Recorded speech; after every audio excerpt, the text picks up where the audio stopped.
Women's এনসিএলটা মাত্র আজকে শেষ হলো। তো আমাদের হাতে খুব বেশি সময় নেই, 20-22 দিনের মতো সময় আছে ওয়ার্ল্ড কাপের যাওয়ার আগে। তো আমরা যেটা করতে পারতাম খুব ভালোভাবে করলে আমরা করতে পারতাম, এখানে একটা লোকালি ক্যাম্প করতে পারতাম, প্রিপারেশন ক্যাম্প।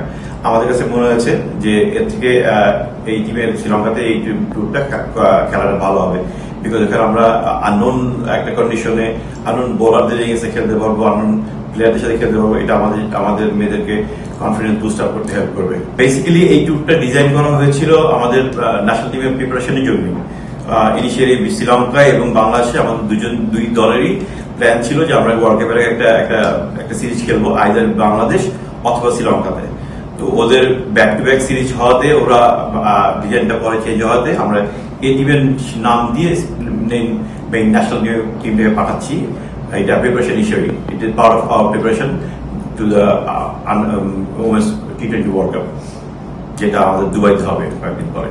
সামনে বিশ্বকাপ যদি না হতো অবশ্যই এটা একটা ডিফারেন্ট হতো। আমাদের হাতে সুযোগ থাকতো তখন আরেকটা টিম পাঠানোর।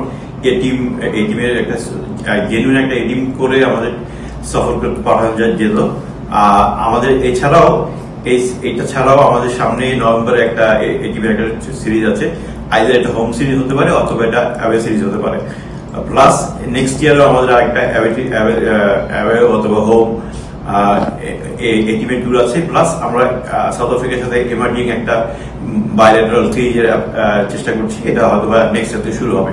সো আমাদের হাতে এই টিম এবং এমার্জিং এর কিছু প্রোগ্রাম আছে, যেটা এটা নিয়ে আমরা কাজ করছি।